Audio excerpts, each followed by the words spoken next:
really interesting. Wow. Yeah, really interesting how he considered the fold so heavily because people just under bluff in these $400 tournaments. It's really, really interesting. Yeah, I mean, what are his bluffs? You know, like if we really think about it, like sure, ace high has some showdown value if you had ace five, and when he raises the turn with maybe some backdoor diamond draw or something like that, he actually gets called. And on this kind of board, like what hands do you have that you're folding? And it's gonna have some misdraws and things too. So I think calling is the only option myself. Let's see if Boogaloo got away from it. Ooh, call is 6. So this is close between call. Really interesting. So call is 6, raise is 7,500 is 10 points.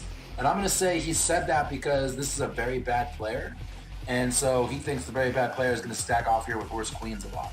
I'm going to guarantee that's what he's going to say. Very interesting, though. I thought call for sure was the right answer. I never am in this spot. I don't know. Interesting spot, too. I think this is a little bit of a lesson for everyone out there, too. A lot of times, the hands we want to float with, like this one, are better as raises. So this kind of falls in that category.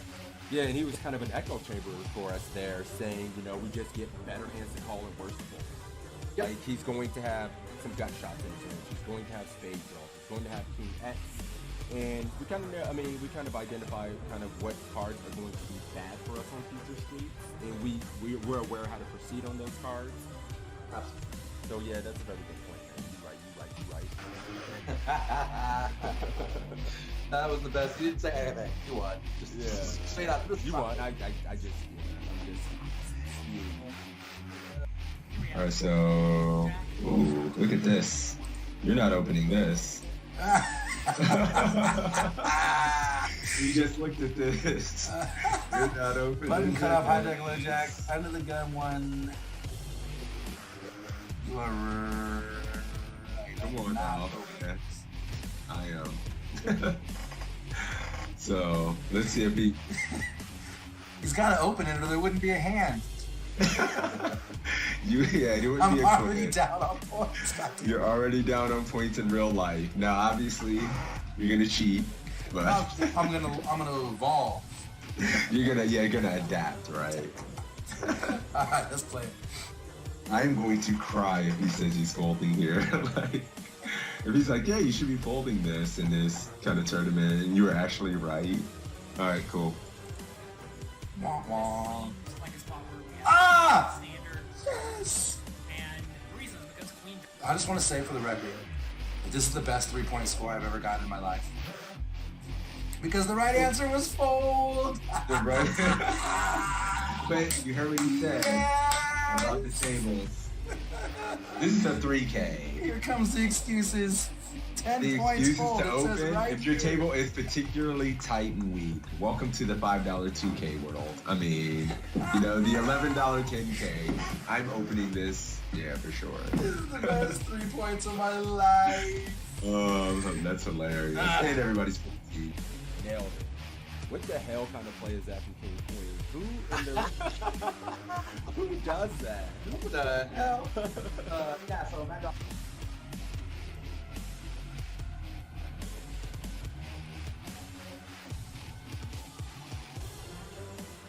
Jonathan Little's an absolute crusher, so it's nice to have him. Yeah, I agree, and I Just always love coaching. playing right after sessions like this because I feel like my brain's warmed up. I'm thinking through things, and so it's a good way to start your session for sure. Right. All right, guys, this is it. What's up, Mike? You want to give a gist? He was saying Narco Cop was playing about depipping about 28% of hands. He had been very aggressive in this $10 buy-in, and here are the options to fold, to call, to raise to 1,200, raise to... What? Wait a minute, he made it 800, and my man's giving options to 12 and 1,400 ounces. So it's already getting kind of spicy. That's so nasty. To be on the site with these other crushers, well-known poker public figures is pretty exciting, I'm not gonna lie. Yeah, I didn't mention that when I was kind of giving a little intro here too. Assassinato, Matt Affleck, John Little, all coaches on the site, so very highly respectable, quality poker content. Yep, Evan Jarvis as well. Remember Evan Jarvis, Matt Affleck, Assassinato, John Little.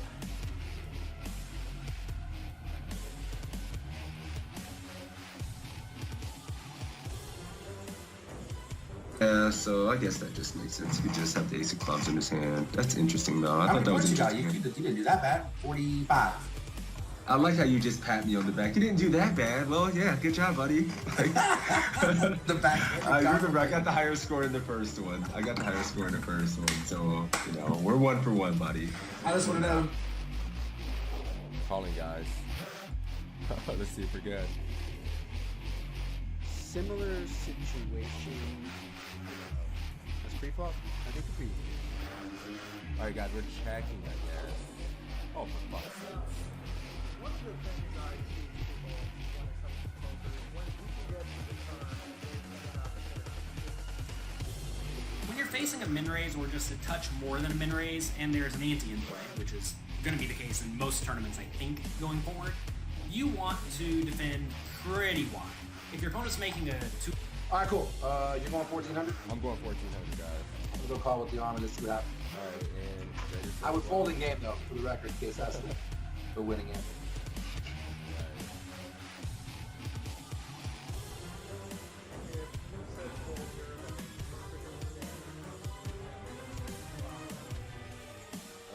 You won.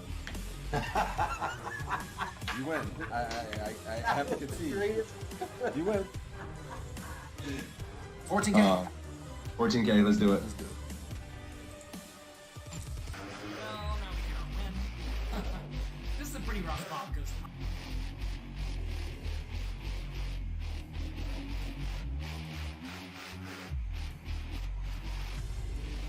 damn it. Mm-hmm. Where do you gonna get my chat? They like naughty things. They like just beer, alcohol, you know. All right, let's do I can do a $10 ACR giveaway. A $10 ACR giveaway courtesy of my man Toe. For me beating that ass heads up in this. Sorry. No, I'm kidding. We'll do this. We'll have to do it at least once a week, man. And then, you know, we'll do it. We'll do it every week a couple times. So it's a tie. I guess we got to give out $10 to each other's communities. We'll just do our own $10 free roll for each. Or does that sound fair? Yes. Do you know what this means? You win. I give his chat $10. Take it. So that's cool because we have 2 ties and then a win from you and a win from me. This is like the epic battle. It's perfect. It's great. Yeah, we're even Stevens. This is awesome. Take it. I love it. You know, Stop. We got a giveaway going. Let's run the giveaway for the $10 ACR winner. Closing the giveaway. Drawing the winner. My man Sebs are getting the $10 ACR giveaway for this one.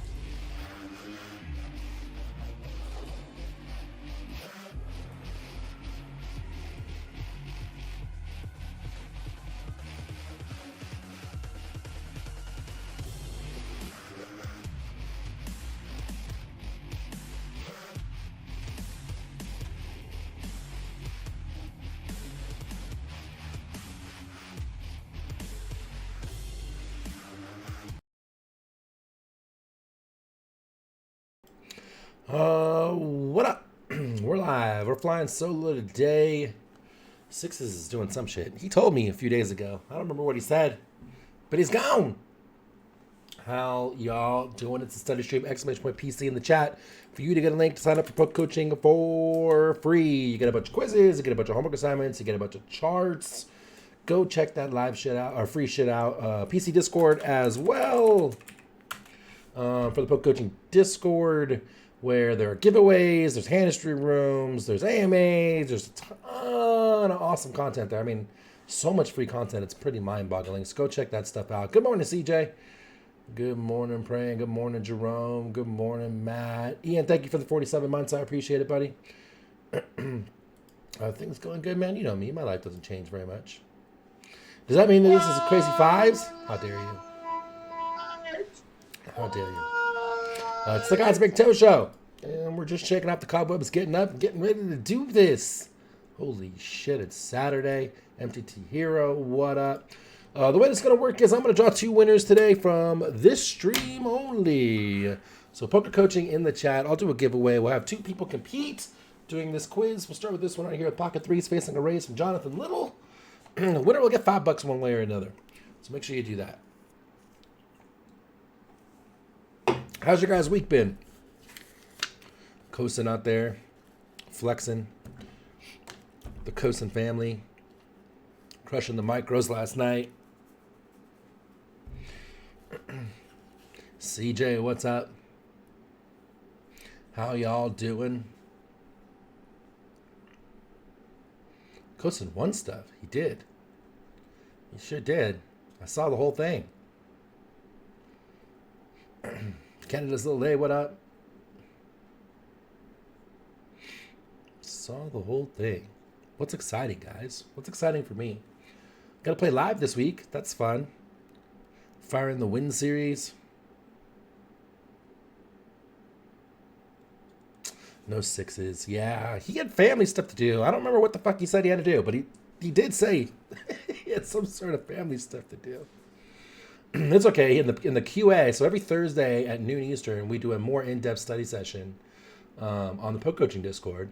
And usually the way he and I split things up is like I handle all the text MTT guidance in the Discord, and he handles the QA mostly, even though I'm there. So anyways, the QA went like 3 hours or something, 4 hours this week. Thanks for the good luck at the win. Yeah, I'm going to play the 400, 150K. There's 2 of those, and then I'm thinking about selling and playing the 1600 main event. It's a 1600 milli guarantee. It's a mystery bounty, though. I never played a mystery bounty. So I'm thinking about playing that one, but I'm definitely going to play the 2 400s. Trying to get out. One of my things was like when I played the series this year, it was super eye-opening. 1, it was super fun. 2, I realized, because I hadn't played live poker in about 3 years because of COVID, that the general player pool has kind of stayed the same skill-wise, and I had gotten 3 years better. So I was like, geez, I got to get in these live streets more. So this is the first venture out into that, so I'm super excited. Super, super excited. All right, let's draw some winners while we're sitting here babbling. We got a few eligible. Winner number 1. Bang! Of course, it's Mr. Coasting himself. Winner number 2 is Canada's Little A. All right, Coasting. Canada. All right, guys, I'm going to keep Coasting score up here on the main screen. I'll have Canada's score over here on the side screen. I can't really show both. And I'll keep the score here, so we'll roll this out. I don't know how to approach a mystery bounty. Just assume average for everyone. Yeah, we were talking about that in the Team Toe chat. I think that is the way to go. Kind of figure take it as like a regular bounty tournament and kind of average, because you don't know, if busting this person's worth $1 million or busting this person's worth $500. So I think that's the way to go. And somebody was saying some sort of strategy, which I don't fully understand about, like when I think you bust people on day 2 and then you get like a draw ticket, right? And then is there some sort of strategy to when you should go up and draw? I don't know the answer to that. I'll talk to Jay Saliba, see what he says. He's my resident genius for this sort of thing. All right, Coasting in Canada's Little A. Let's get this party started. Kick off this quiz. Let me know what you would do. Let's roll it. Here we are facing a minimum raise, roughly 20 big blinds deep in the big blind. Folds around to us with pocket 3s. Should we fold, call, How many bigs? re-raise to 4,300, or go all in? All right, we are a little more toward, was it like 25 bigs or so? Facing a raise. We are in the big blind. What are we doing, guys? Good luck, you lucky fuckers. You filthy animals.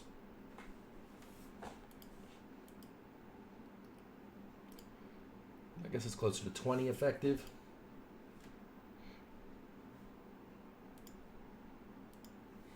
What are you doing? Praying rip. Canada's in team call. So is Coasting. Both contestants. Both contestants. What are the rest of you guys doing? Who's out there? Wake your ass up.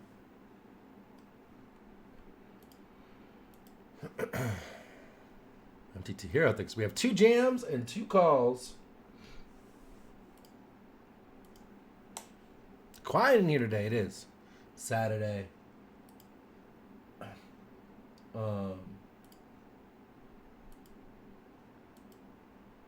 This is Rays. Saturday. Everyone's shook. Shaking off.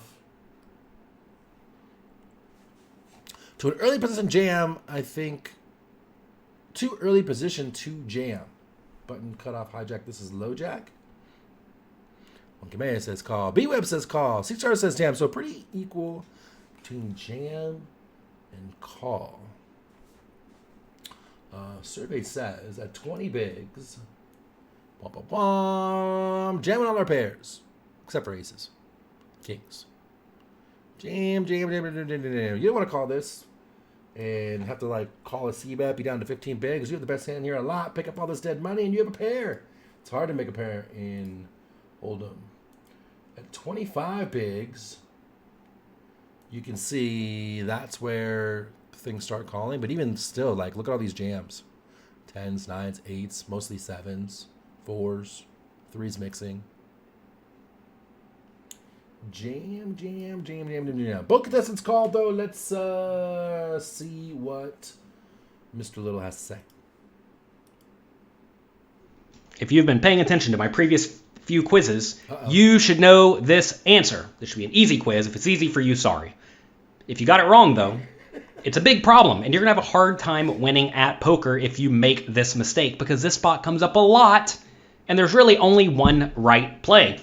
Consult the GTO charts, and you will see small pairs, and all pairs, really, queens and lower, rip it all in. There's almost no small 3-betting in the spot.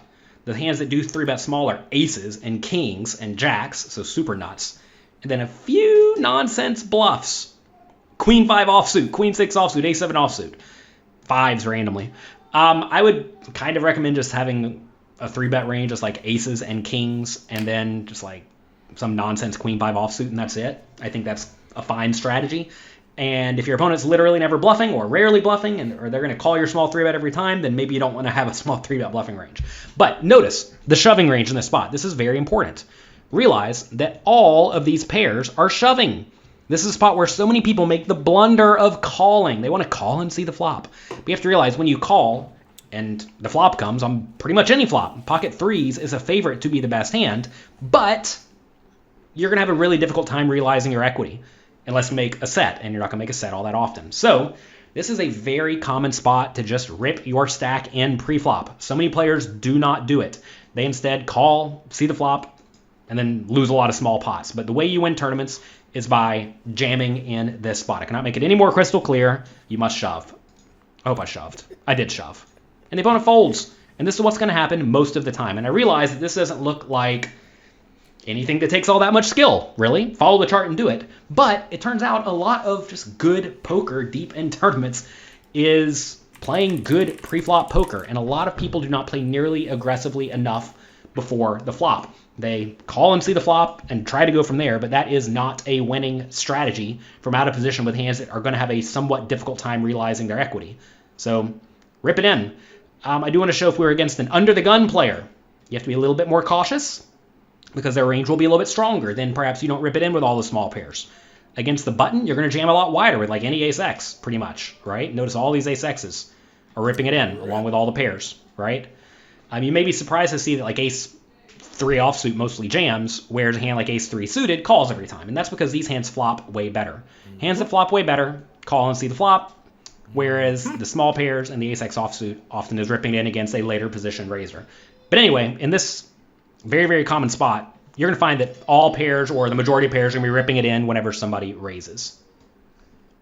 There you go. This was a one-question quiz I didn't realize, and it's a tie. So instead of doing a coin flip on a one-question quiz, we're going to roll right into the next one. But yeah, I mean, like I said, we don't really want to call there and take our 20-blind stack down to like 15 by the time we get to the turn, and then have to bail because we have an underpair and life sucks. So rip. You'll be surprised. Like, check the charts at 40 bigs. Like, you have a lot of jams at 30 and 40 blinds over a min-raise open. So that's a pretty common spot. All right, 1765. We're going to right into the next one with the same two contestants. This is... What's up, Dubs? Matt Affleck on day one of the main event. Let's do it. All right, in this hand, we're playing day one of the WSOP main event. We have the ace of spades and the jack of hearts in middle position here. It's going to fold over to the low jack, who makes it 1,500. We're playing very deep stacked. Ace jack here. Should we fold, call, or re-raise to 4,500? All right, here we are. Deepest foot, facing an open with ace jack. Low jack versus high bet jack. What do we do?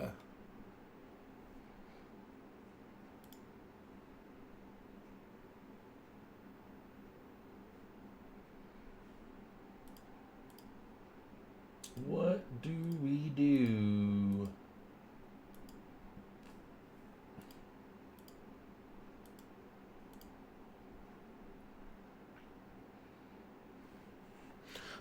Ghost and calling here. Good 3-bet spot for Monkey May I. Call for stars. Good 3-bet spot. Call 200 big deep. Both contestants calling again. Nice and easy.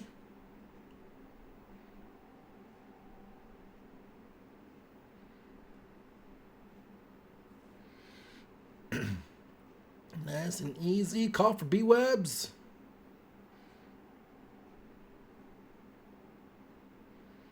Three bet, says Hero. What's with this new trend? Like, 3-bet used to be 3B, and now everyone's like 3 exclamation point. And they're just changing it. When did this become the new thing? It's a new trend.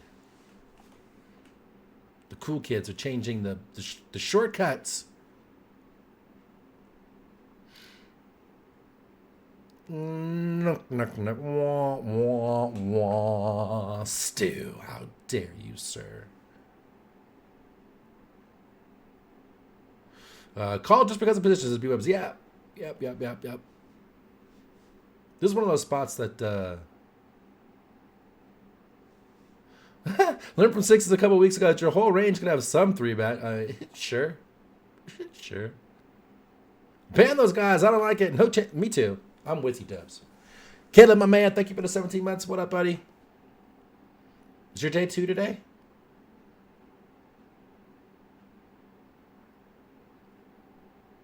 You saw Kep have 3-betting range? What the fuck? Is that a thing? Day 2 tomorrow. Nice. Very nice. Get an off day. The fuck are you going to do with yourself? Play a daily. That's what you're going to do. I don't know why I'm asking. This is one of those spots here. So the earlier the open, the more we are flat in things like ace jack and ace queen. And I know that at like, I don't have any 200 blind charts, but at 100 bigs, this is going to mix pretty evenly. At like 80 bigs, this becomes like a pure call. We're 200 bigs deep, so I think this could mix 3-bet or call. In my opinion, I think it's kind of like 50-50. Let's see what Affleck has to say. 9 points, 50-50. Two options here, and I think they're re-raised to 4,500 and call. And I think both options are very acceptable. I don't have a strong opinion on either option. I think both are good. I would use the players behind, Oh, you saw who's behind in the pot, Got it. what type, how are they going to react to help with my decision. But if I'm going to lean one way, when I'm not the button or the cutoff, I'm almost always going to lean to a 3-bet because, especially with an offsuit hand, because I'd much rather play heads up here than call and go multi-way, potentially out of position with an offsuit hand versus like ace jack suited. Maybe I call a bit more because it just plays a little bit more well multi-way. So I think both options are perfectly fine. I chose to make it 4,500 here. And the low jack calls. Flop comes king of hearts, 6 of clubs, 5 of diamonds. And the low jack checks. Should we check, bet 2,500, bet 5,000, or bet 8,000? All right, he likes a 3-bet slightly more, but like I said, it mixes. So 9 points, definitely not a wrong answer at all. Against weak station reg, 3-betting probably a little better, right? We get a lot of value from their weaker ace-x. They're going to call out like this and play weekly post-flop. So, yeah, good stuff, guys. Good stuff. What are we doing now? 3-bet, king high board, station calls. What the hell? Range bet like a boss, 25. What's that? Quarter pot. Caleb going quarter pot. Poker Shaman going quarter pot.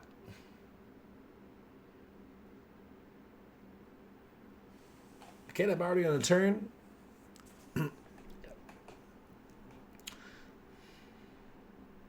Jerome going 2,300 because 2,500. He don't like that much. He's gonna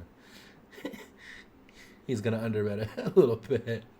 Canada going 5K. Oh, here's where the contestants part ways. And Cosin going 2.5. What's 5? Half pot. DM says maybe a pot size bet.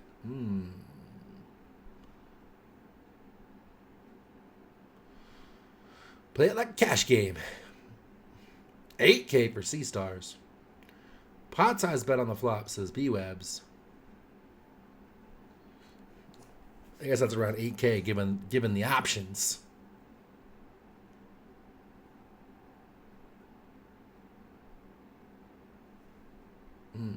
Things starting to slow down out there. Cool. So definitely not a pot size bet here. Usually the mantra's 3-bet C-bet, right? And it's usually going to be 3-bet C-bet quarter pot. This guy's a weak station rag. Like, he's either going to have something or not. We don't have to really bet. I don't see a reason to size up. The only reason why I may consider 5K here is that, like you guys said, we're 200 bigs deep. And so our bets overall can just be bigger. Pot's way too big, but half pot. It wouldn't be surprising if Matt says half pot here just because we're 200 bigs deep. If we were some sort of average stack size for a tournament and not super deep, super early in this thing, then quarter pot would be standard. So, again, I kind of like both answers. We had Cosin up on the main screen. I believe he said 2.5, and Canada going 5. Let's find out. Exactly the same. Sweet. This is a flop that we're going to pretty much want to bet with everything. We have a pretty big range advantage here in terms of we have a lot more like king queens, ace kings, pocket aces, kings. The king high flops are very good. Damn it, Matt. Low jacks Talking to your mic. Ace high hands, a lot of their suited broadways miss. Yeah, they can have pocket sixes and pocket fives, and I think people get a little worried about that. But it's not a huge part of their range, sixes and fives. I think betting something around like quarter pot to half pot here is like pretty acceptable in terms of sizing. Don't have a strong preference here. I'd probably just have one size here and just bet half pot since there's a little more coordination around the 6 and the 5. With my entire range, I wouldn't have really a checking range on this board and just bet 5,000 with pretty much everything. Bet a little bit smaller here, 4,000. I think it's fine. And the low jack calls. Ruh-roh. The turn is the ace of hearts. The low jack checks. Should I check? Bet 5,400. Bet 12,500. Or bet 18,000. Bing! So yeah, like you said, sizing up, one, because he said the coordination between a 5 and a 6, which I kind of get against a weak station reg, is going to have wide ranges. Also because we're super deep. So yeah, good job, guys. So weird. Also, like, don't pay attention to this score up here, because it's going to get wackadoo and random, because I have 2 browsers open, one for each contestant. I'm writing down the scores. So right now, Canada up by 1 point. Poker Shaman says check. Jerome says check. Dub says bet something, for crying out loud.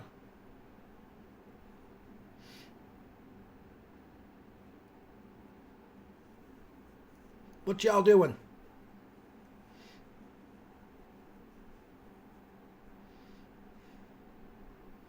Keeping the pressure, says Canada. 12-5. So big, yeah, what's that, like 60-80% pot? 5,400. Small bet for Jerome. 12-5 for Hero. Kid says, I want to lay the fucking hammer down versus the station and bet like 60%. So he's going 12-5. 5-4 for Cosin and 12-5 for Canada. 5.4 for Dubs.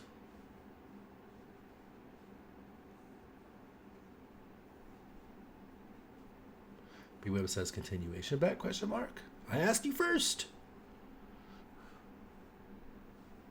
What you think, B-Webs?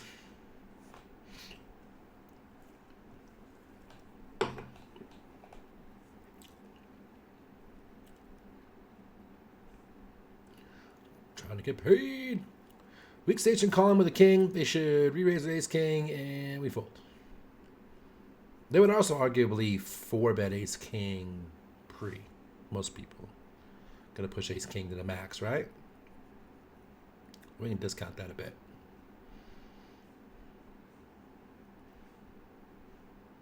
Cool. So yeah, I mean, lay the hammer down. Like, this is weak station reg. Like, how do you get paid? You pound guys like this who it's potential. It's fine. I mean, they might flat ace king shaman. But I mean, if they have ace king, you don't really give too much. You're just gonna lose a big pot. That's all there is to it, right? But yeah, you want to get max value from weak guys who are not going to be able to, like, who are going to float this flop with weak ace and then hit this and then get a giant pot from ace, from weak worse ace. You're also going to get a nice fat giant pot from a king that's going to at least float you one more street. And you don't want to let, like, a heart, a queen, a 10, something that's going to, like, slow them down, right? Like, so I'm on team 12-5. I think 5-4 is just, your hand's worth more, and weak station reg is going to call more. So I'm on team 12-5. Costa went 5-4 though, and we'll go 12-5 on the other stream. Ready? Ooh, dinged. Very, very good card for us. Dinged Especially a hard. good card for us because since we bet like half pot on the flop, the low jack's going to fold a lot of their ace highs on the flop. We continue with a lot of our ace highs. So really, really good card for us. Mandatory bet here with the ace jack. Should be on the larger side, either 12,500 or 18,000. I think both those sizings are perfectly fine. I don't have a strong preference towards either, but I definitely would like to see betting here with most of your ace x hands to keep getting value from, like king x. Like, they just can't fold a king here because they don't have many aces in their range since they fold a lot of them on the flop. I go ahead and bet 13,000 here, and our opponent calls. 2 clubs on the river. Opponent checks. Should we check, bet 20,000, bet 30,000, or bet 40,000? All right. Deb says we could call a lot more for 5,400.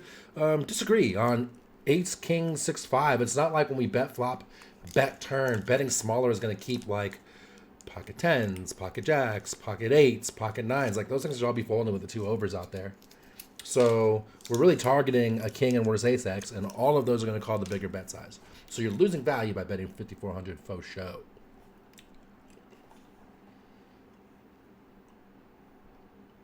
Right, my guy, do I owe you? I've been really bad the last couple weeks. I haven't sent anyone's out from last week, so I'll take care of that today. I have a list. Sorry about that, man. I haven't been on ACR in a while. And I always have Pio running, and then I can't log into ACR with Pio running, and then I have to stop my script to log on to ACR. And that's asking a lot for a Pio nerd.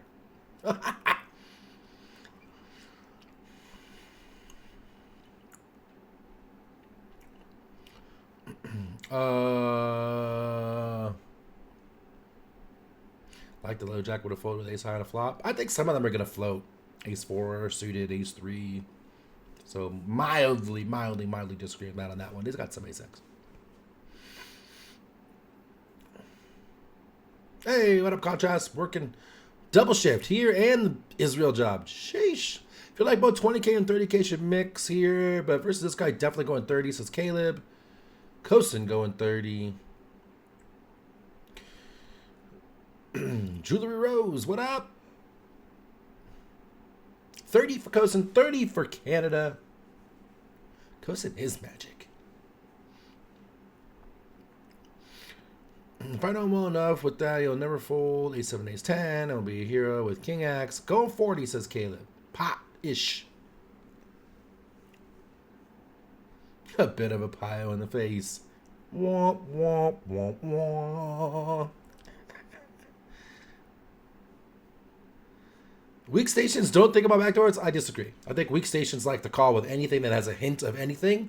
I mean, that's kind of the definition of weak station, right? Like, so, I think they just play their hand for value and then overvalue their hand. Is kind of the thought there. 30K for Rose. Can't decide for 30 or 40. 30 for Hero. Everyone piping up on this one. This is an interesting one. 20 for Dubs. In that case, I'm a weak station. It's like truth hurts. I was trying to think of something nicer to say. That's all that came to my mind. It's a good thing we're friends, Caleb. You know it's all in love. All right, so a lot of conversation on this one. It's great. For me, I'm kind of mixed up too between 30 and 40. Definitely not 20. Dubs 20 were in the same spot where like they're gonna overvalue their king, thinking the ace is a good bluff card. They're gonna pay us off with the worst ace X, and they almost never have us beat here. It's pretty hard. So I'm wondering if 40 scares away Station. I think in game I'm likely going 30, but 40 seems pretty good. He's got 100K in his stack, and we're betting 40, leaves him 60K behind. 40 seems really appealing versus weak Station and try and get the max value from them. I think I would go 30 in game, but 40 sounds super appealing. For me, if I was making this quiz, 30 and 40 would be one of those like 9-10 point score kind of situations. All right, so let me scroll up real quick. Kosin going 30. Canada going 30. Seems pretty decent. Let's find out. Close spot here on the river. 8 points for 30. The standard player is going to be check here. Depending on how Check. sticky your opponent is on the What? flop. And Get if they're that gonna have value a lot of down. Ace 6 suited, ace 10 suited and stuff.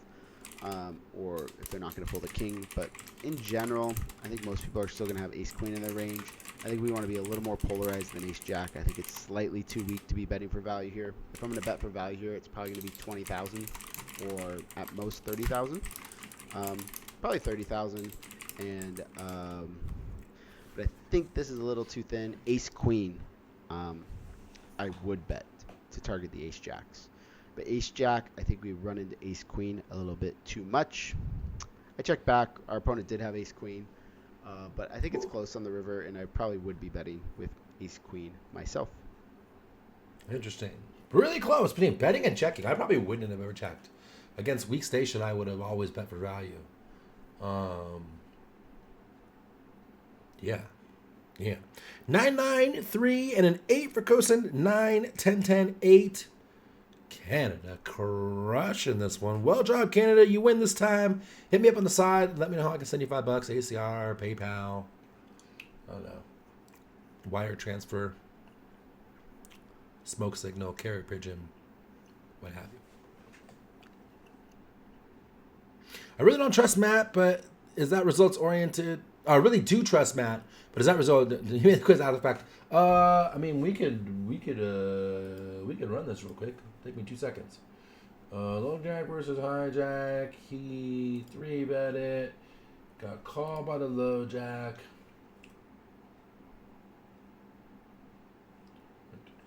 Got called by the low jack. Flop came down. King heart.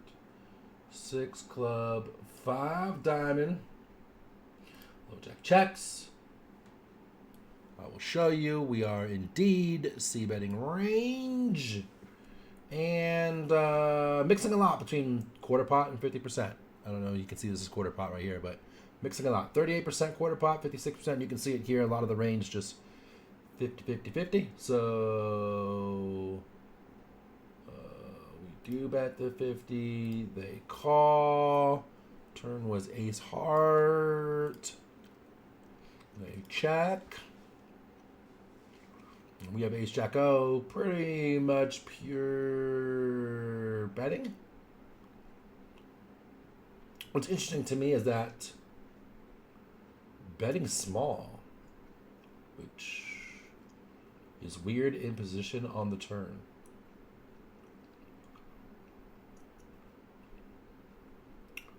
Really weird in position on the turn. Huh. Against Station though.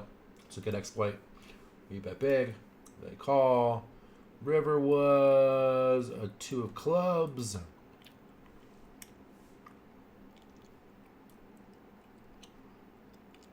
Oh, we're not here because we bet big. Damn it. Let's see if I can make this better.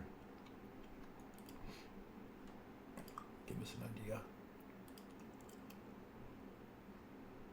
Oh, wait, I fucked this up. My bad. Hang on. On the river, on the turn, we bet big.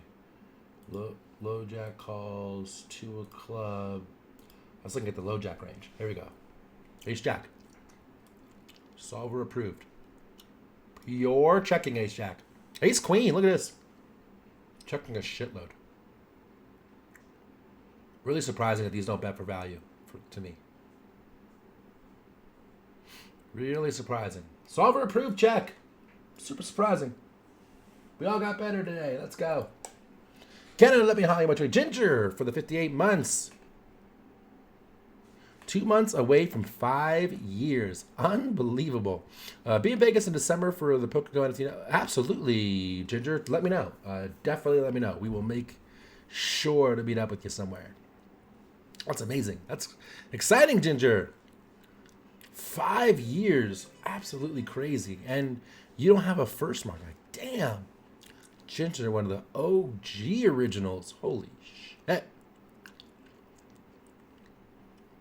Holy shit. All right, let me scroll up real quick. I want to check and see what happens. Blah, blah, blah, blah. I think the station is... I thought so too, Stu, that we go big. Sir Callie, good morning. MTT, Hero, and I both questioned the check, but Solver fucking approved. I guess because of the condensed three-up pot? Yeah, I mean, that makes some sense for sure, Stu. For sure. There's Ginger. Contrast going premium. Very nice, man. Very nice. Highly suggest the MTT Masterclass. I mean, listen, this is how the show goes, right? Do they pay me to say this? Yes. Would I say it anyways? Absolutely yes. Have I had lots of other trading programs, including the big ones, BBC, Raise Reg, I have them all. I'll say this. The great thing about the MTT Masterclass is it is a curriculum that has an outline. First it's fundamentals, then it's pre-flop, then it's flop, turn, river, and then a bunch of different exploits and things like that. And each of those big main categories has dozens of subcategories for every stack depth.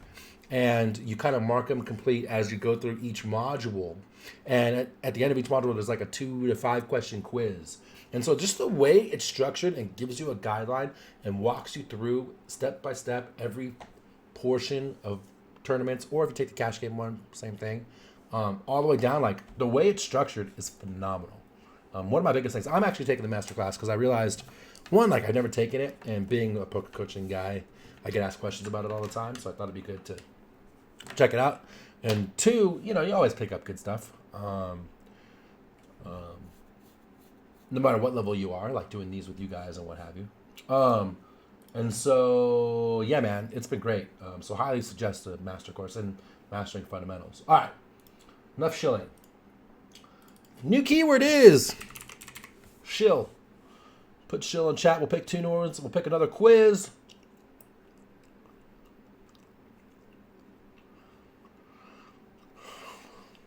Man, it's just badass. Yeah, that's fucking so good.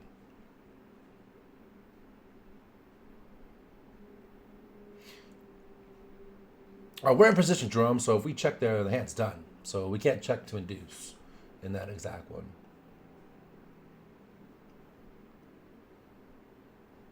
Live ranges are condensed even more versus solver in a 3-bet pot? Sure, absolutely. And maybe even more so in the main event where people like really don't want to bust. Hey, take a weird, you don't switch them? That's funny. It's good though. It's good. What was the answer? Dub's answer was check. On the river. Can we do the Vodka Jack 4-0 quiz? Wah, wah. Keyword is shill. B-webs. Or it says, when quizzes are done, can we have time to ask opinion questions from you? Sure. Hit me. West Tennessee Dave, what up? Listexic Poker, got it. Absolutely.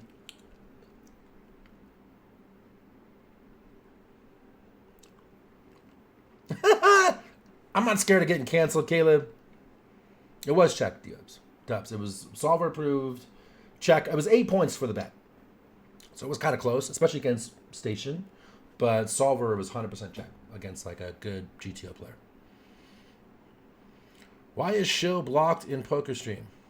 Is it blocked? I mean, I see him coming through. Is it not working for you guys? You guys getting an error? Because I don't see one on my screen. It'd be kind of funny if you were. I see 13 eligible users in the giveaway. It's working for a bunch of yous.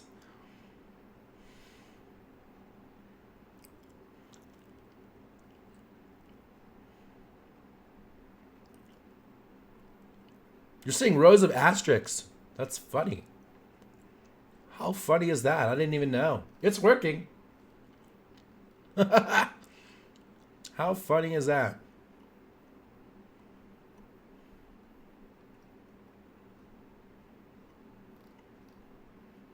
All right. While you guys are not, let me pick a quiz real quick while I'm spacing out here and talking to you guys for a minute. I'm trying not to do the top ones because I like to leave those when sixes is here. Even though that dick always like does the good ones without me. He doesn't give me the same courtesy. He can't take it. Sees a James Romero quiz and loses his damn mind. Ooh, here's some hard ones. Let's do a hard one. 1739. Solver practice. The hard ones. 1739. No sixes today, Shaman. He's doing some family stuff. All right, let's draw our winners. I think this is good. Winner number one, Mr. Caleb.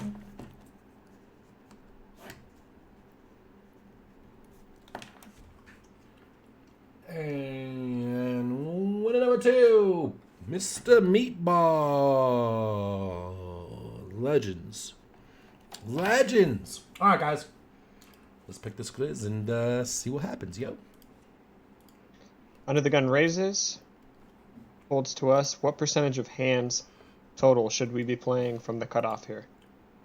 60 pigs in the cutoff. The question is what percentage of hands should we be playing?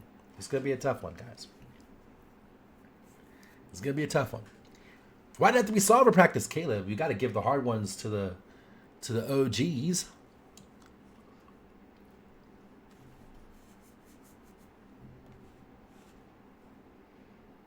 Got to give the hard ones to the OGs. This is RFI. Raise first in. What percentage of hands should you be playing from the cutoff of first in? At 60 blinds. What percentage of hands?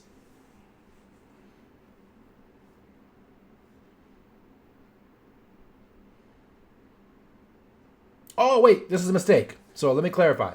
There's an under the gun open, which I didn't see under this box. So versus an under the gun open, what percentage of hands should we be playing in the cutoff? Because if we were just raising from the cutoff, it's like 38% or 40% from the cutoff in general. This is facing the raise from under the gun. What percentage of hands should we be playing here? That's both call and raise from this spot. 0%.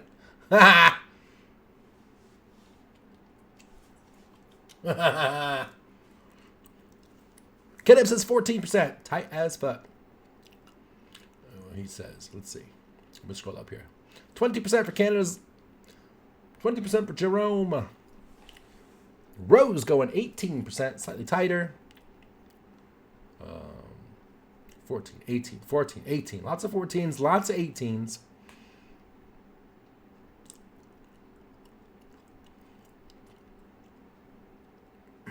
Meatball says, want to go 18. All the answers seem the same to me. There's a big difference between 14% and 18% and 14% and 20%. I'll give you a hint. It's not 10%. That's tight as fuck. Uh.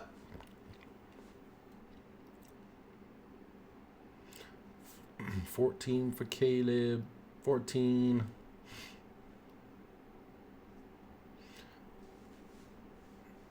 11 or 12%. Shaman pretty tight. 18 all day says contrast. 10s. Ginger going 10. That's 10s. There's some 10s in here. Bunch of 14s. Looks like 14 is the most common answer. Ryan says not 22. Let's see. Let me get this ready real quick. This is versus UTG.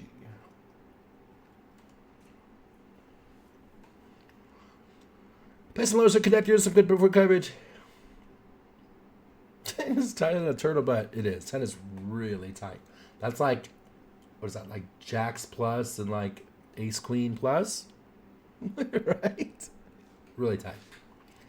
That would mean this hand would be a fold if it was 10. And we're never folding Queen 10 here to a one single open, right? So yeah, I'm pretty sure the answer is 22. And it's kind of like what, I don't remember who said it out here, but it's like the suited connectors, all your pairs are flatting here, all your suited paint is flatting here, king queen is flatting here, a bunch of your suited aces are flatting here, ace jack, ace queen, mix here, ace king is going to mix flat here, but I mean, most people are just going the 3-bet route. But yeah, I'm pretty sure it's 22. Let me pull this up. And if we look, we're folding 82, so this is like 28%. This is even more. Right. Oh no, 12.8, so 13 and 5. Yeah, so about 18. So 18 to 22. Cool. Who the hell's up? Caleb and Meatball. Caleb said 14. I got there eventually, praying. Caleb said 14. Meatball said 18. I think Meatball's got it right. Caleb drew first. So we're going to keep him on the screen. Meatball, I got you on the other screen. 14 for Caleb. 10 points. 18 for Meatball. So we're playing a total of points. 18% of hands, 13% call, 5% 3-bet. Our 3-bet is only ace-king plus for value, queens plus for value. So very tight value range. We're balancing that out with a 1-to-1 ratio of bluffs. Our best bluffs are a mixing of ace jack, ace 10 off, and then some ace x suited and some king x suited. We're flatting deuces through jacks and all of our suited Broadway and some ace king off and some ace queen off. Hands that have better playability are flatted. A hand like ace 10, king 10 suited, queen 10 suited, jack 10 suited, all like deep SPRs post flop. And then our hands like king queen off, ace jack off, ace 10 off not only block a lot of his continuous pre-flop, but also like a shorter SPR post flop. High card hands have more value the shallower the stacks. So we call with queen 10 suited, queen 8-4. So should UTG mostly be checking or betting his range here? Did he say 18? Call 5% 3-bet. Hang on, I'm re-listening. So we're playing a total of 18% of hands, 18% 13% of hands. call, 5% 3-bet. 30% call, 5% free bet. All right. So it comes down queen high.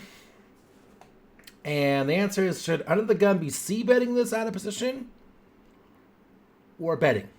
Which should they mostly be doing?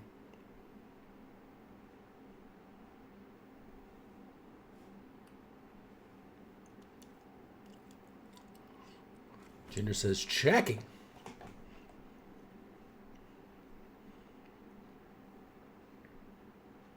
Caleb going check. Bet for Sakali.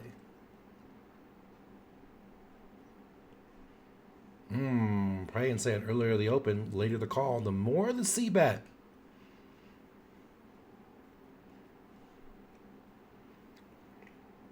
Woke, the question is from under the gun. Oh, under the gun should be check raising this board a lot. I mean, that's going to depend on range, right? Jerome checking. Rose says under the gun should be betting. Position. Oh, possibly check raising. Quiz is not broken. Quiz is not broken. does have some good Queen X in his range. Betting small, says Canada. So mostly betting.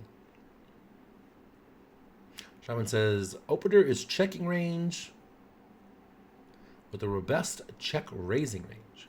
So Meatball says betting, and I think Caleb said checking.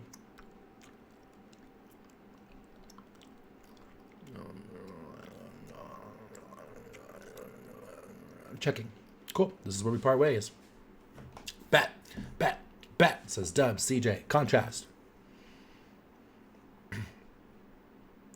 Probably making the good argument. MTT, thanks for hanging out, buddy.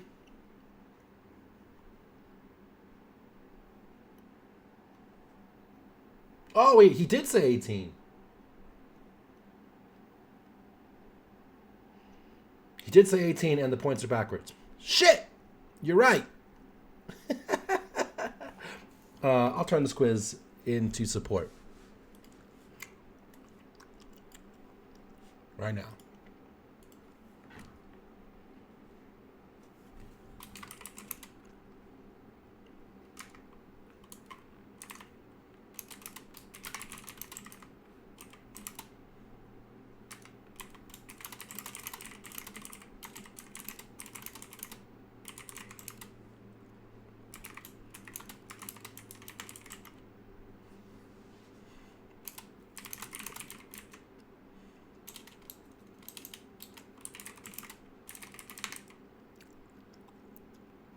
All right, cool. I turned it in.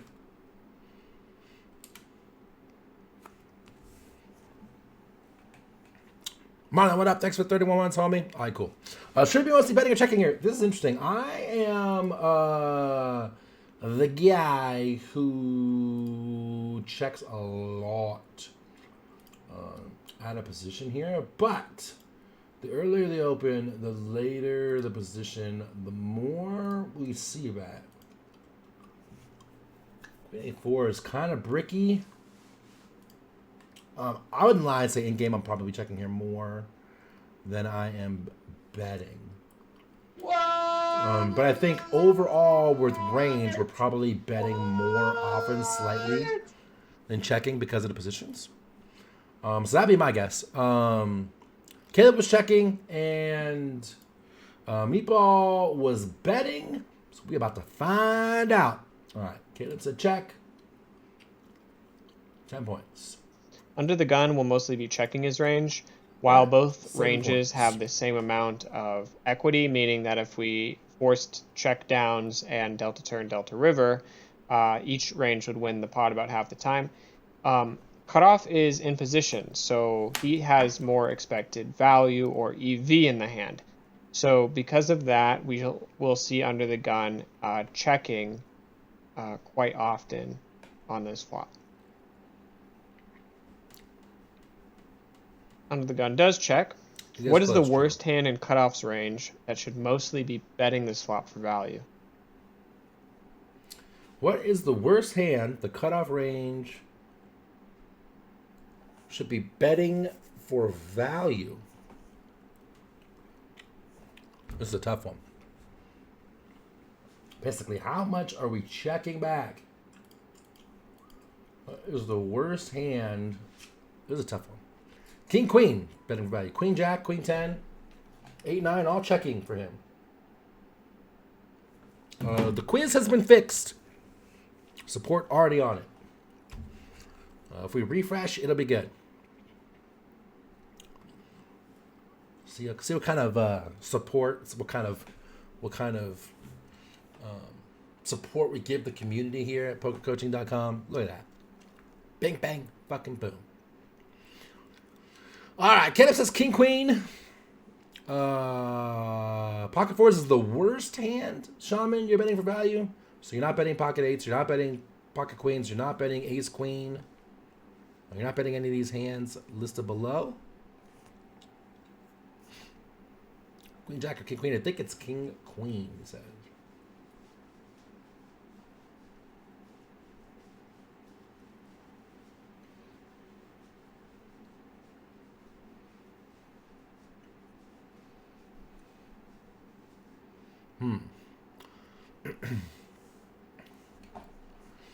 When besides was Queen Jack though, Queen 10 feels loose. Queen 10, Queen 10, Queen 10, 7-8 suited, 8-9 suited. We'll get you close to that. Pocket fours is worse than. I get that. I went on to list Ace Queen and King Queen. Jesus, Praying, you're just all. It's fucking morning time on Saturday, Praying. Give a brother a fucking break. Good God. All right, Queen 10 for Meatball. And get it to King Queen. I mean, I ain't gonna lie, man. I'm betting 8-9 suited here for protection and for value. It's afternoon for you. It's 10 a.m. for me. We start this shit at 9 in the morning, for crying out loud. We should not be betting a set of 8s or queens because it's only a 2-street value bet. Sure.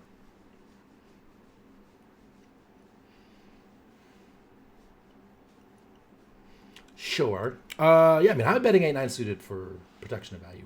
I'm not checking back 8 and 8 to let overcards come and make my life difficult. So, 8-9 suited would be the answer for me. Queen 10 for Meatball.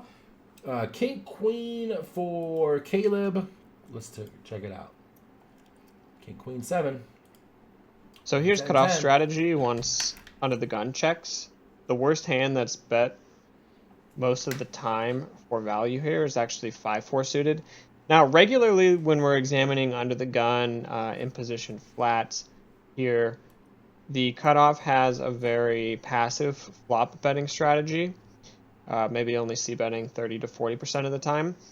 This specific flop, the cutoff is actually betting 55% of the time, and that's because it just hits his range so hard. And because of that, the cutoff actually also gets to bet wider for value. So that's why you see hands like 4-5, 8-7 suited mostly being bet on this flop. However, you still need to have a good amount of checkbacks and making sure that you're checking back a little bit of each pair. So Queen X is checked back about half the time, 8X is checked back about half the time, and 4X is checked back about half the time. Pocket pairs 5 through 7s are all mostly checked. Just make sure that you have some strength in your checking range. It helps you have a more balanced overall game.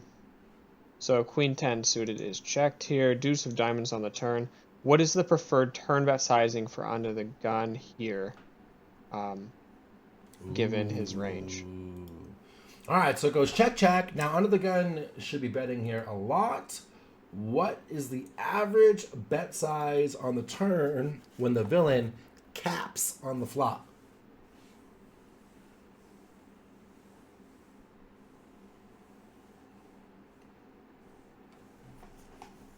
Polarized, Monkey Man.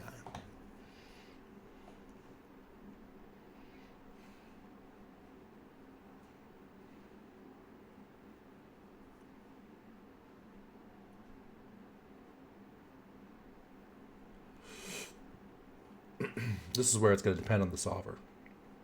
35% says Jim. Welcome. 70% for Monkey Man. He's polarizing. 70 for Ginger. 70 for Caleb. Caleb, Mr. Turn Probe himself.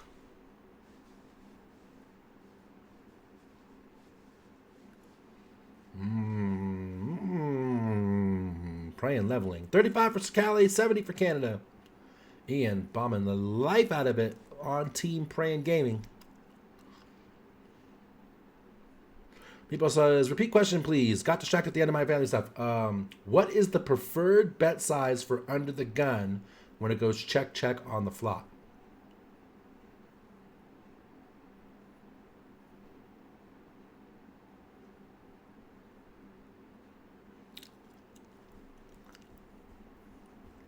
Of course, Marlon on the 150 change. Yes. Solvers like big bets. Is that a general statement? 70 for Rose.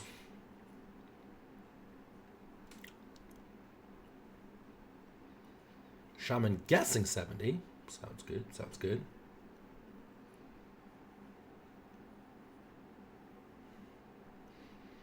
This is where I think my answer is going to be slightly different than the Odin answer because his solver is slightly different.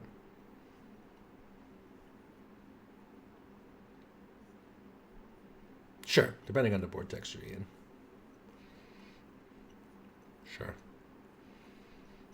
All right, so Meatball, where you at? 70 for Meatball. All right, 70 for Meatball, and I know Caleb. He said 70 for sure. Caleb said 72. I'm kind of on team 70 as well. There are definitely some overbets on this. I just don't know that it's the preferred on this one. The problem is, it's like usually, Brian, it's like the card has to be like 5 of diamonds, 6 of diamonds, 7 of diamonds on the turn where it brings in extra gut shots. The 2 of diamonds only brings in like 3-4, ace-3, ace-5, and so it doesn't bring in enough draws. So I'm kind of going to lean 70 on this one. So I kind of agree. Both these guys said 70. Let's find out. 9 points for 70. So here's under the guns 150. turn 150 strategy. He's going to be again, it's a using different almost solver. exclusively to 100 to 150% So cool. pot sizing. That's because his range is so strong. Remember, he would have checked a lot of overpairs and ace queen on the flop, so he still has all of those hands, or many of those hands getting to the turn. All of those hands want to bet large, therefore his bluffs get to bet large as well. As for bluffs, we're looking for premium blockers. King, Jack, 10, 9. Also, hands with equity, gut shots, flush draws are great. Hands like Jack 10, Jack 9, 9, 10, Ace 3, Ace 5 are all used here. Unfortunately, he's just going to run into the top of cutoff's range. Remember, obviously, not only does under the gun want to block Queen, Jack, Queen 10 for turn reasons, but also if he's continuing to barrel on the river, he really wants to block those hands. It's because it's So under the gun ends up having 10-9 suited here shit. for a follow through, and then cutoff has an easy call down with the top of his range. Yeah, these are tough. This is great stuff, though. This is like the next level kind of studying, too. This is not like your basic, what do we do on the flop? What do we do on the turn? This is what do we do with range? Yeah.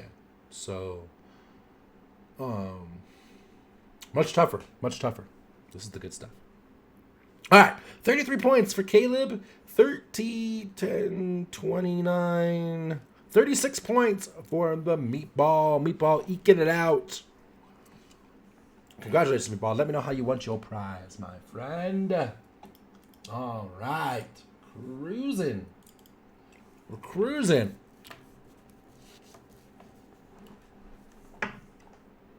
Can I tell you one of the toe commandments? Sure. Don't limp first act. There's actually a toe commandments page on my website for Team Toe guys. Bet the nuts. Another good one. Another good one, praying. All right, keyword. Keyword is going to be. I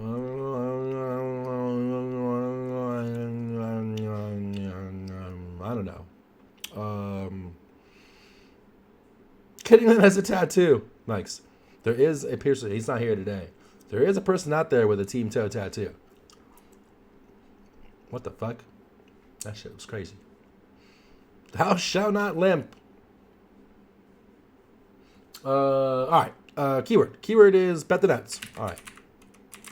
Bet the nuts. All one word. That's the keyword. While you guys do that, I'm going to pick the next quiz.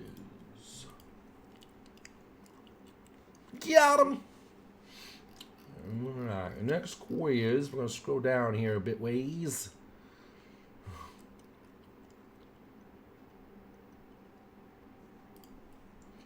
17-4-3.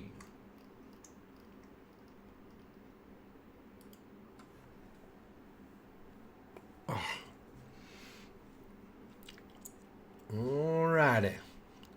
Let you guys stream in here for a minute.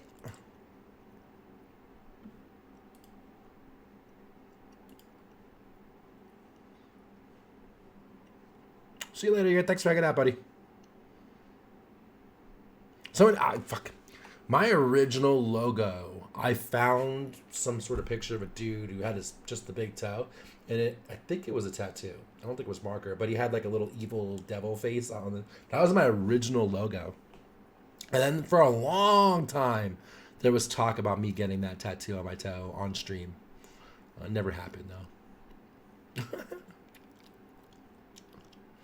Yeah. Machinist Joe got the Team Toe logo though, like fucking like as big as my tribal. It's the Team Toe logo on his arm. It's crazy talk. I can't believe he did that shit. All right. Drawing winners. Winner number 1. Bang. Woke like Jesus. Winner number 2. Ba-bang. Pran. Always gets one. Every Saturday. I got toe on my champ stand. Nice, right? I like it. I like how you put out that comment and then instantly won the giveaway on random draw. What did you win? You won the opportunity to compete on this quiz 1743. Let me know what you would do. Pran's going to let me know what he would do. And if you get a better score than Pran, you win $5. Simple. Gamble on getting better at gambling. The fuck can go wrong? All right, let's play this. Nightbot loves me. Does. Pocket sevens from early position. Should we fold, call, Rip free. raise to 400, or raise to 800? All right, what are we doing? We folding sevens here. We limping them. We opening min raise or we opening 4x. We are a little less than 40 big Z. Jim going 4. Brian going 4. Caleb going 4. Rose just sinning. She's like, fuck it, I'm calling. I don't care.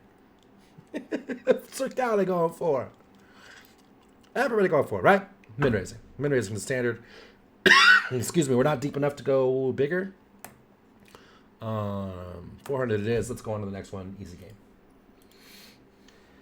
You definitely want to play your pocket sevens, and you should pretty much always raise unless you are really sure you're going to get 3-bet. You don't really want to get 3-bet when you have a hand like sevens, but at the same time, you also don't especially want to call and let everyone see the flop for free.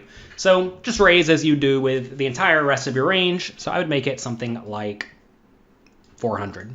You don't want to go big, because as you go bigger and bigger, you're going to start getting shoved on more often, which is not good because you probably have to fold it out. And also, as you go bigger, you cut down on your implied odds you can get whenever you do happen to see the flop. Also, there's just not a whole lot of hands you want to be raising gigantic with. The cutoff calls, and then a normal player in the small blind 3-bets to 2,400. Oh, piss. Should we fold, call, or go all in? Oh, piss. The hell do we do now, peeps? Calls, let's contrast.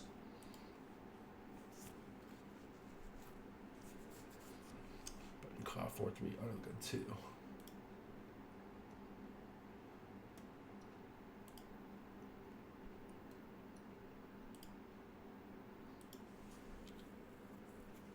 What do we do? Call. Hate it for praying. 21 implied odds. With this, we're set mining, right? So 10 to 1 implied odds. Rose folding. She didn't even want to open this shit to begin with. She tried to warn us.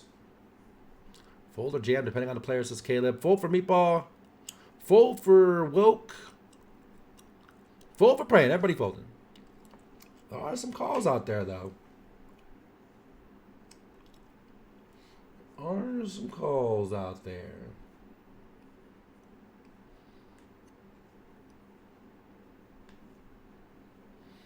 We had 20 bigs, maybe think about jamming, but with 35, we flat.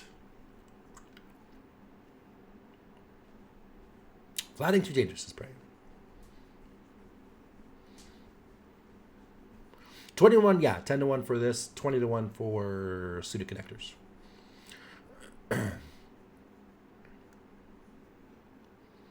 No call. Jam would be an option. Not full. But fold. Got it. Not closing the action. And we do still have to worry about the cutoff, even though they did flat.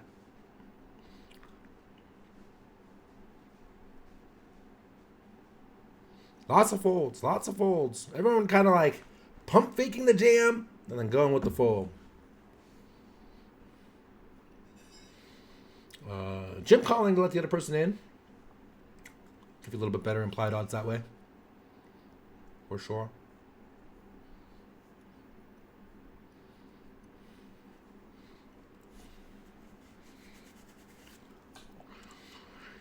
That can be called because the button is capped, and if he comes, it's fine because we were set mining. That's the thought that Jim had.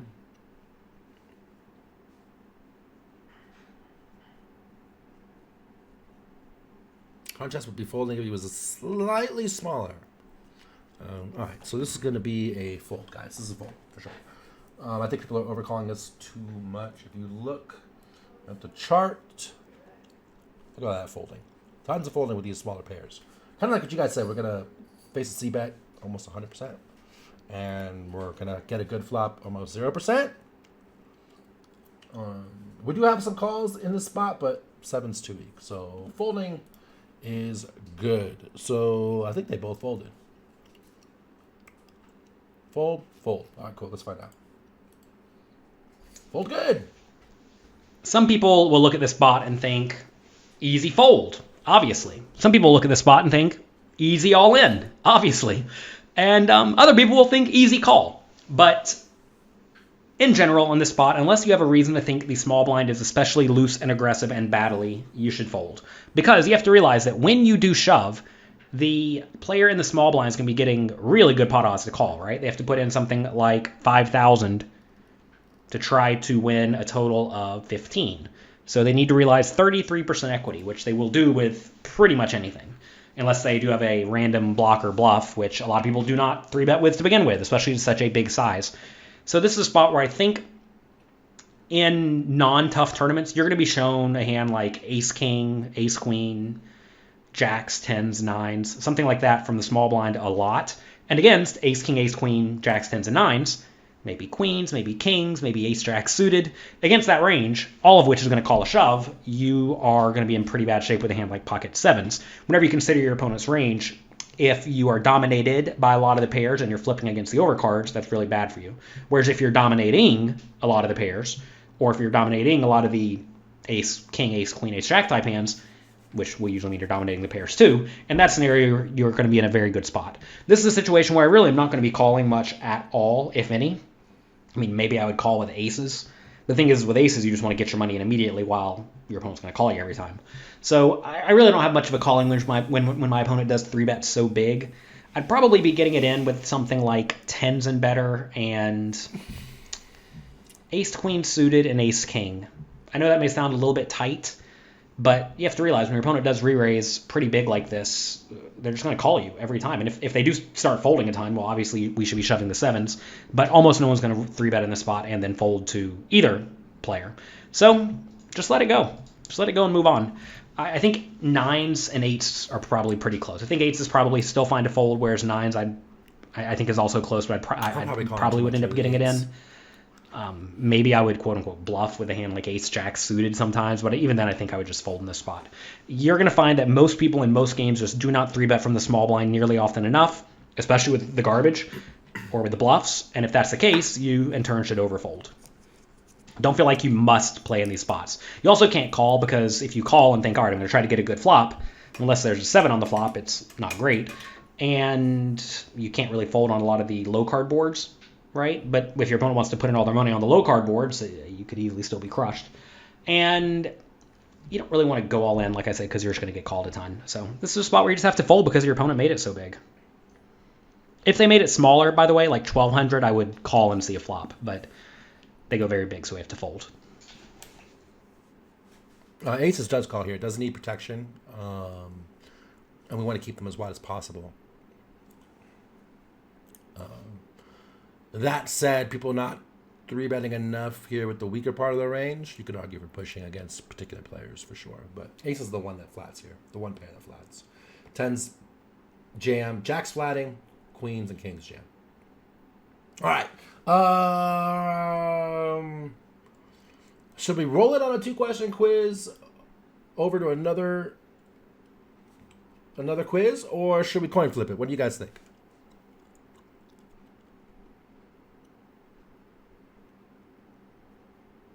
Contrast, are you looking at charts with the call here, or are you just looking with raise 3-bet? Because they're going to be vastly different. Brain stays down with either. Woke, what do you think? You feeling coin flippy, or you want to run it into another quiz?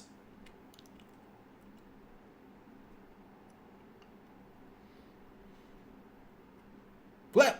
Julia Rose says flip. That's 2 flips. And woke took too long. All right, we're flipping it. Prank, call it. Heads or tails?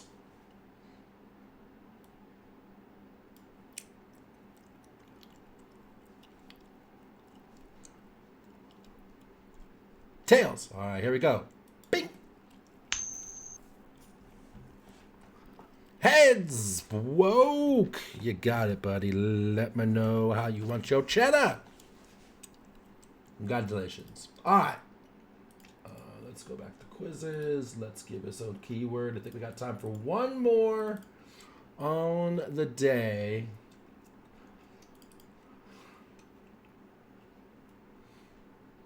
Champion! Champion of the world! All right, keyword. $5, Woke. Let me know how I can send it to you. ACR, PayPal, DM me. I'll give you your $5.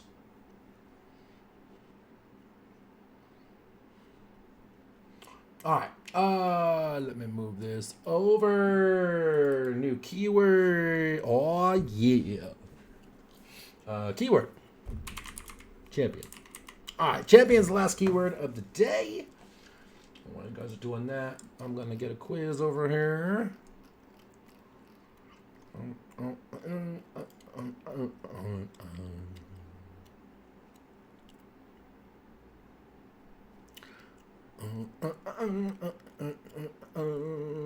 Hey, pray and see you later, man. Have a good day at work.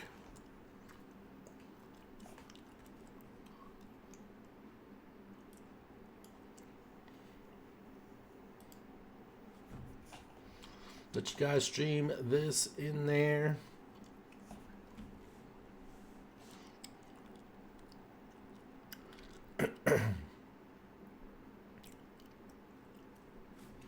People we got in, only 7.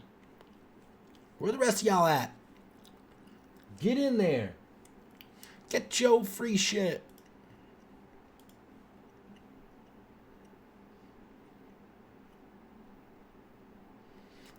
Get your free shit. All right, I guess we're drawn. Oh, Sir Cali, eking it right before I click the button. All right. Oh, West Tennessee Dave. Now you guys are coming in. 5, 4, 3. I'm not here for the free shit. I'm here to study. Am I weird? Be here for both. Shit. This is the time. All right, winner number 1, West Tennessee Dave, the buzzer beater. Winner number 2, Ginger. Legends. All right, peeps. Let's go. It's not free. You have to win it with your mind, man. All right, let's roll this sucker and see what happens. All right, in this hand we have King 8 offsuit. We are in the hijack. We got a bad player in the big blind. No other reads on these players. Should we fold? Should we call? Or should we raise to 4,500? King 8-0 in the hijack. What are we doing on Fitty?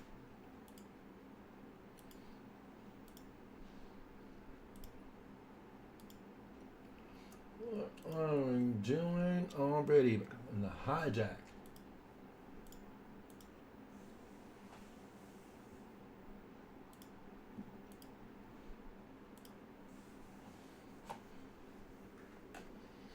Folds his contrast. Want to play against bad Rex as Monkey May I?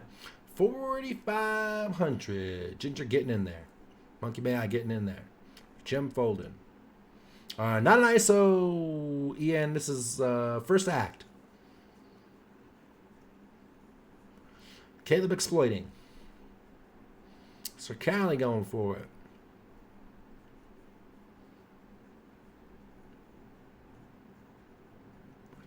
What's Tennessee going for it? Ian going for it.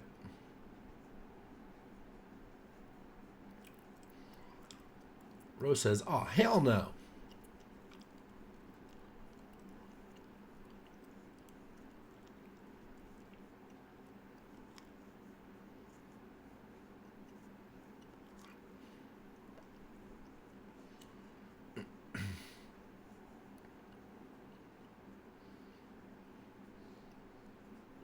Poor Jaka. Like, that guy literally didn't do shit and got swept into all this weird controversy. It's funny, man. I'm not saying, like, I have no opinion on the matter. I really, like, have no idea if she fucking cheated or not. I'm kind of leaning no, just because if she cheated, why would she go on the podcast over and over and again? Why would she take all these tests? Like, usually cheaters are going to try and hide, right? Wouldn't be so vocal. But maybe she did cheat. But I find it really interesting that if she didn't cheat, how, one, everyone went after her like crazy and owes her a massive apology. 2, she's owed like $135K for the pot. And 3, there was other cheaters and thieves caught just because of the hand that may have not been, you know, in the hand itself, which I find is crazy. So that part I find super interesting. All right, Tennessee Dave, what is Ginger? Ginger, are you out there? Did I miss it? I don't think I did. 4,500. All right, Tennessee Dave and Ginger both betting. I'm gonna fold it. I would fold this one. King 8 on the button, King 9 on the cutoff, King 10 on the hijack. This seems pretty far down. On the list. Now, do we want to play against Bad Rec here? Yes, but with this hand, I mean, I'm folding. I don't know what Matt's going to do here. I know there's a fold on the charts. Both players betting it, though. Let's find out. Or playing it. Let's find out. Oh, it is a fold. Sweet. Here, I think our hand is just a fold. From the cutoff at like 40 big blinds, King 8 offsuit is going to come in. From the hijack at like 50 big blinds, it's King 9 offsuit's going to start to mix. So this is an expansion, and in game, I guess I decided with the bad player in the big blind, maybe I had to read that this player on the button was kind of tight. I went with an open, but I think in general this is just too loose by about one position. I would raise this from the cutoff against most lineups. So I do raise the King 8 off, and the big blind calls, and the flop comes 9-8-6 with 2 clubs. Check. Should we check? Bet 3,600, bet 7,200, or bet 10,800. 2 pips off indeed. Affleck going after what he thinks is a weak fucking recreational player. After his ass. He's like, I'm Matt Affleck. It don't matter. I got position on your ass. What are we doing? C-bet or no? Checks coming in right away. Lots of checks coming in. Lots and lots of checks. West Tennessee Dave not checking. Meatball not checking either. They're going the savage route. Ginger going the savage route too. Both the contestants betting this one. Trying to clean up his equity. Take it down now or buy the check on the turn and get to the river. Sir Cali on team bet. Jim on team bet.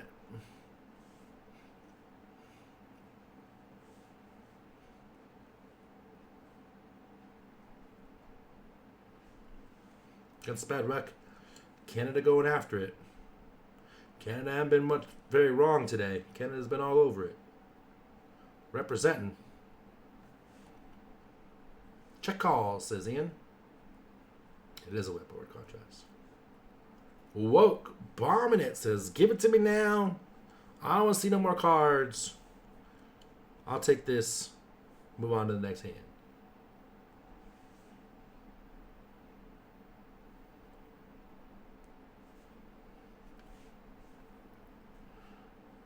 Couple seconds for another answer. See if they're coming in here. All right. So for me, I would be on team check here for sure. Like you guys said, the soaking wet board, this smacks the big blind a lot. Check calling for sure for me. Also, like when we bet here and get called, 3,600 I think I like better than the big bet. The problem with the big bet is that when we bet big, now we condense our ranges to flush draws, which are going to have overcards, which puts us in a bad spot. We're actually at a disadvantage in this pot, even though we have a pair and they don't. Lots of turn cards going to make it super awkward to play, and I just think he continues a ton. And we don't have a club in our hand. So yeah, what up, Jackson? So I'm on team check. Both contestants bet, and they both bet the 3,600. Let's find out. This bit board texture, quite a bit of interaction for the big blind. Not the worst flop too for our range. Like, we're still going to have the range advantage. However, we're going to have quite a bit of a checking range here. And a lot of our checks are going to come from these like middling pair of eights without a straight draw or without backup. This hand doesn't want to get check raised here. Without a club in our hand especially, I think this hand is just like a really easy check. If we were going to bet, I'd probably bet something around half pot, maybe a third pot. Kind of constrained on our sizing because there's a straight on the board. We don't get a bet really, really big. We also don't want to bet really small, though, because we're giving a really good price to a lot of hands. So somewhere in the half pot region, 7,200, 6,000. But predominantly, this hand is just going to be a check in position with a lot of our 8x that doesn't have a straight draw. I do check. King of clubs, which completes the flush, and the big blind checks again. Should we check? Bet 3,500. Bet 7,000 or bet 10,500. Pick up equity, but the club comes now. What the hell do we do?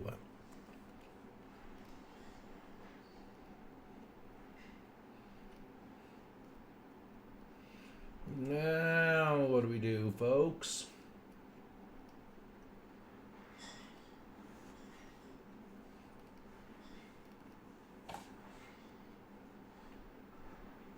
Small bets starting to come in.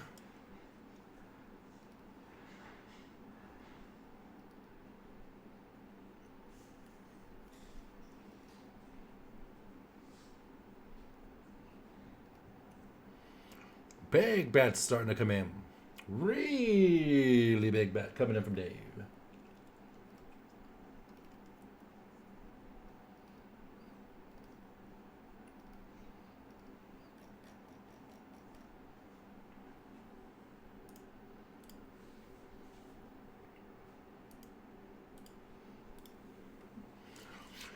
Seven K, 10.5. Let's go. They don't have a flush, but not too big. 35 says Sean.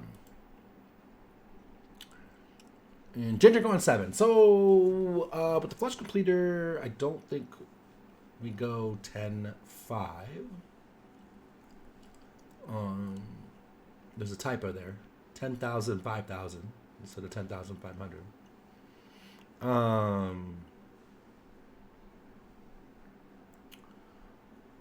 So, but I definitely want to size up and charge a single club. So 35 I think is too small. 7 seems about right. 60-ish% pot seems about right. So I'm on team 7. Ginger on team 7. Tennessee on 10-5. This is where they part ways. Let's find out. Top of middle pair now. Check 2 twice. Yes, the flush did come in. However, we can get a lot of value from 9x, worse 8x, 6x, single club hands. It's time to start value betting our hand. I think that half pot region, 2/3 pot, 7,000 seems about appropriate. 10,500 I think is okay. However, it's starting to get a little bit large of a sizing because they can start to fold 8x and 6x and some stronger hands to a larger bet here. And I think we want to bet smaller or larger than 3,500 here. I don't think checking is very good with this hand, but it's not the worst play. I bet 7,000 here, and the big blind calls. 5 of clubs, and the big blind leads for 15,000. Should we fold, call? Every $5 tournament on every site everywhere. Here we are. Donk Lee for 15. What the fuck? What do we do? Canada snap folded. So did Contrast.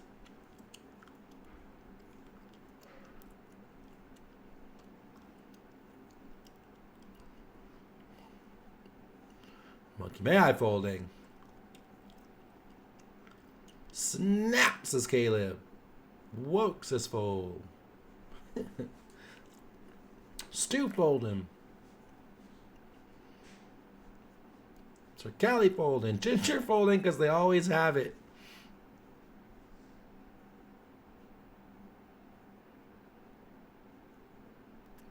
Meatball losing his mind and folding.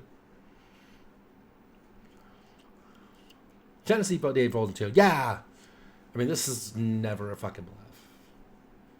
It's just never a bluff. Ever. This is always a flush. Fucking not wanting to get the check back. And it's a 4-liner straight. Shit. Easier fold. Holy Jesus. Holy woke like Jesus. Everything got there. Yeesh. All right, we're folding. All right, let's do it. Tough spot here versus this sizing when the straight comes in. Like, a lot of their hands are going to have a 7, or going to be like 8-7, 7-6. I think it's pretty clear we're bluff catching with King 8 here. I don't think we beat any value bets. And it's just a spot that's kind of difficult for the big blind to find bluffs. Could be like Jack 10 of diamonds, Queen 10. They have to be capable of turning a hand like Ace 8 or Ace 9 into a bluff. And most players just aren't capable of turning a 9 or an 8 into a bluff here, recognizing that's the bottom of the range. So I'm pretty comfortable folding here. Like, in theory, we're going to have to call this hand sometimes just to reach an MDF, but I'm pretty comfortable over folding here due to, I think a lot of players just don't turn the pair of 8s, pair of 6s, pair of 5s, pair of 9s into a bluff here. And Should have folded they're just this one not pre gonna for have enough sure. bluffs. So pretty happily fold and move along. All right, guys. Ginger getting it done with the turn and the river. Congratulations, Ginger. And we're good. All right, guys. I think that is a wrap for the Saturday study session. If you've enjoyed these quizzes, you want to get a bunch of free ones, charts. Do you ever turn bottom of range into a bluff here? I mean, I don't think so when we have the 4-liner and the flush out there. Like, what's the bottom of range? The bottom of range is like 2 of clubs or something, right? Like, this board's so jacked up. Anyways, if you want to like these quizzes, you want to take them on your own, you get 10 free quizzes, get big blind charts for 100 blinds or more, and you get some homework assignments. Exclamation point PC in the chat for that. If Rose, hit me with some questions. Go for it. While I'm chilling, you hit the questions and I'll get to them. If you want to sign up for premium, oh my God, there's thousands of these quizzes. There's courses, the mental game courses, cash game courses, tournament courses. There's courses up the wazoo. All of them, like I said, fully structured with itineraries and outlines and so check those out. There's also classes every week. There are multiple webinars a week with all of these coaches. You can get in there live. You can talk to them directly. So make sure you check that out. Thank you for the kind words, Woke. If you enjoyed this one, you want to see this one from the beginning, you want to see any one we've ever done in the past, the ones with me, the ones with Sixes, who's usually here, my partner in crime. Also, we have guests on here pretty often. We've had Bad Affleck, we've had Tristan Wade, we've had Evan Jarvis, we've had Greg Raymer, we've had Jesse Sylvia, we've had Bet on Drew, we've had B-Fizz, we've had Lappy, we've had everyone. Go check them out. They're all on the YouTube channel for you to check it out. Even though he's not here, he's my partner in crime and a good player to watch. There's the link for Crazy Sixes. I'm sure he's streaming tomorrow for his Sunday session. You can check him out as well. Oh, and the Poker Coaching Discord, which is free to everybody with giveaways, tournament cash rooms to ask questions, cash game rooms to ask questions. There's AMAs there where we have all these coaches on. You can talk to them directly again. Tons and tons and tons of free content there. Check the 5 study groups a week, totally free. check all that shit out. Callie, thanks for the kind words.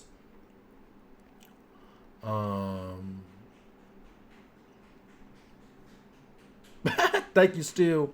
I appreciate that as well.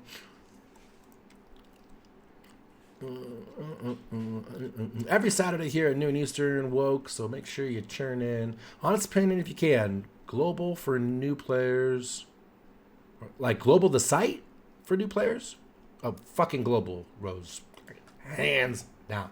It is by far the softest site for the US facing market. It's freeze out, which eliminates a lot of the powerful guys like me who have like 6-figure bankrolls who can just fire till the world ends. Takes away that advantage. There's short tournaments in general, 4 to 5 hours. You're in, you're out. There's small fields, hands down. The downside with Global is that if you're doing proper bankroll management, they really don't have anything as far as game selection that's for like a few $100 bankroll.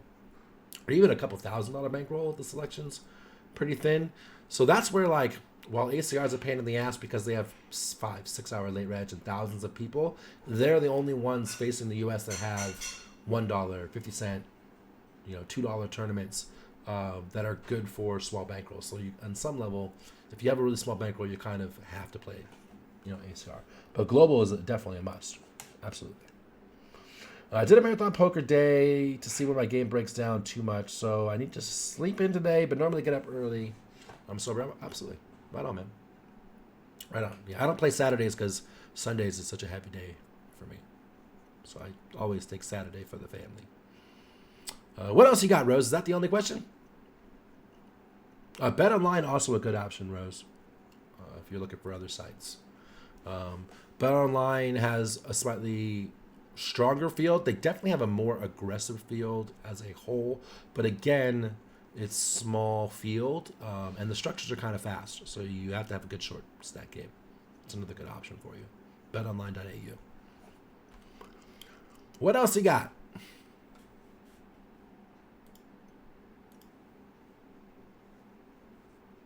Jesus, always 4 bets the devil.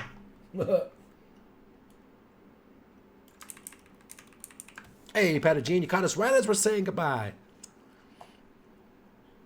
Go for it, Woke. What happened to YouTube coaching? It just kind of fell off, Ginger, to be honest. I was spread too thin, and then over time it just kind of faded. And honestly, besides this and the global stream, I'm not really streaming a whole lot right now.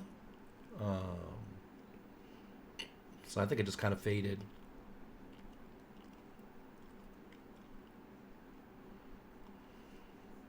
Waiting for the question from Woke.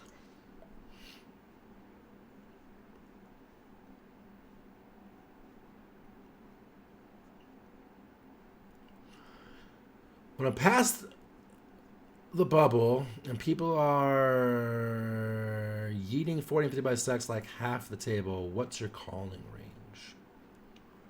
I mean, if everyone's going nuts, you have to be tighter. At 40 and 50 bigs, like, your calling range is going to be like 10s plus and ace king plus for the most part. If you're calling jams, 3 bets, you're calling a lot of your suited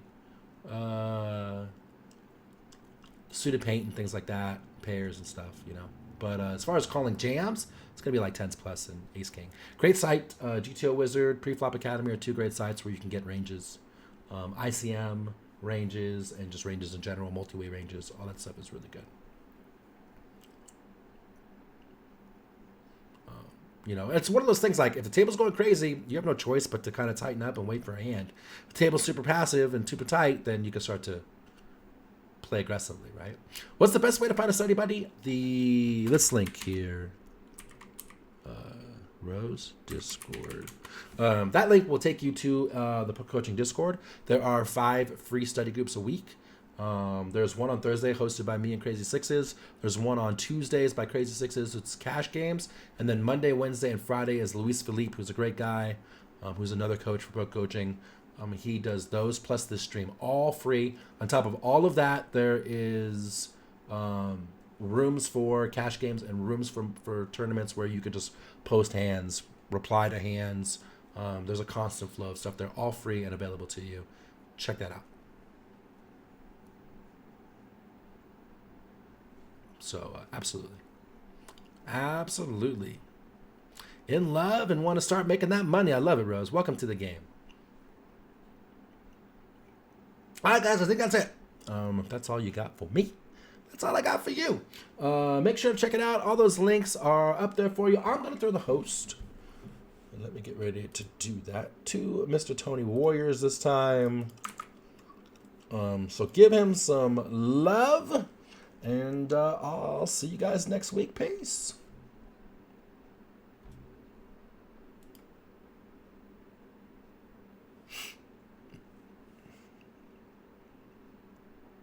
While we wait the awkward 4 seconds for the raid to happen.